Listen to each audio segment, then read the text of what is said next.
Welcome everybody to the Grand Prairie Police Department. Thank you all for coming and attending. My name is Detective Mark Facetta. I'm joined today with the Arlington Police Department and the Fort Worth Police Department. We're here on a joint effort to discuss some recent offenses involving robberies and internet-based sites where you sell and buy personal items. Multiple websites make it possible to sell these items, such as iPads, iPhones, other electronic devices, things like that, things that people are interested in. These transactions usually lead to a face-to-face meeting, which increases your chance of being robbed unknowingly. We're here today to educate our communities about these internet robbery schemes, to provide some safety guidelines, and also to show the criminals that we're all working together to fight this occurring problem.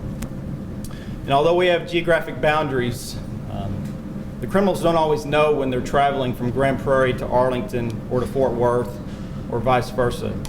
So we want to share the message to them that we're all working together to combat this problem and to put these criminals in jail. Okay?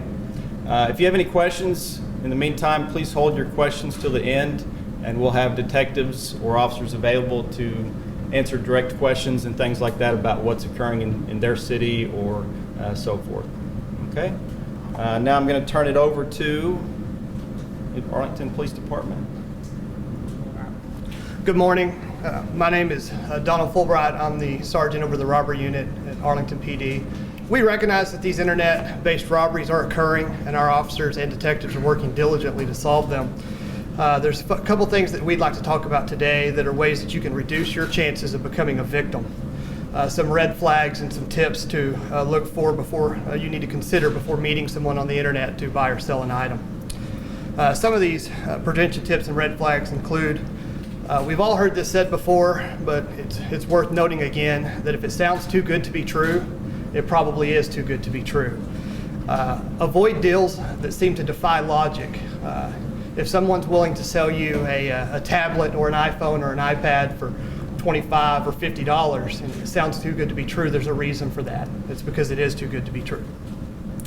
Use websites that have been checked by the Better Business Bureau for accuracy and for checking on people that are using their site. There's a simple way that you can do this, and that's just by Googling the website that you're going to use to see if there are any remarks or feedback about it.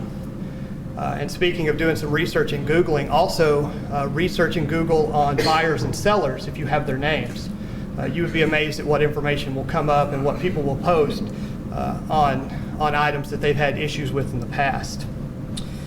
Never list your home address or phone number in placing an ad. And that also goes to include, be careful when you're posting pictures of what you're going to sell, because of the technology that's out there today, that they can take that picture, put it into Google Mapping, and it will pop up with your address and where you live. Avoid sellers that contact you without you contacting them first. Reputable sellers and dealers will never contact you to buy an item without you first contacting them on the front end. And they'll never solicit your business without your permission. The meeting location is very important.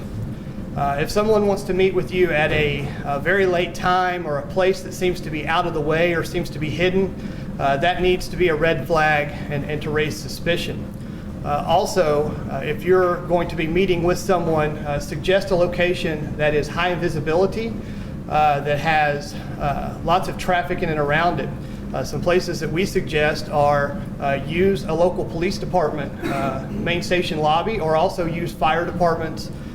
You can meet in their parking lot, places like that. Avoid people that want to meet in locations like parks. Another red flag would be if someone wants you to meet and then get out of your car and come back to where they are. Always take somebody with you to conduct the transaction, and if you're not able to, always make sure that somebody knows where you're going, what time you're supposed to be there, what the website was that you used to conduct this transaction, so that information will be available. Also, make sure that tell more than one person, so that multiple people know that if somebody can't go with you. Most of the people that conduct their transactions online are reputable, hardworking people that are out to just make business and make a good deal. We're not here to try to avoid any type of online transactions. Just some red flags and some tips that you can do to avoid falling victim to those few unsuspecting people that prey on people. That's all that I have. Thank you. Good morning. I'm Detective Brian Rainsford. I'm a detective with the Fort Worth Police Department Robbery Unit. What Sergeant Fulbright and Officer Beseda have said is correct. As police departments across the country have noticed that the increase in technology has also led to an increase in offenses. And we recognize the importance of working together as police departments to spot these trends and communicate these trends out to the public. This is not a new type of robbery offense. However, with the increasing technology that's out there, it is getting more and more prevalent.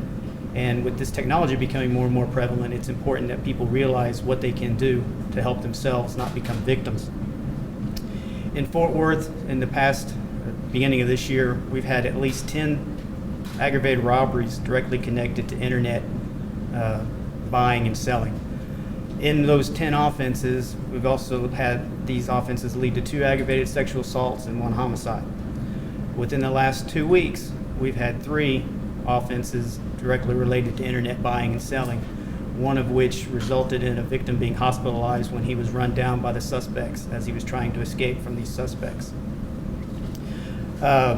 This is an increase in what we've seen over the last year.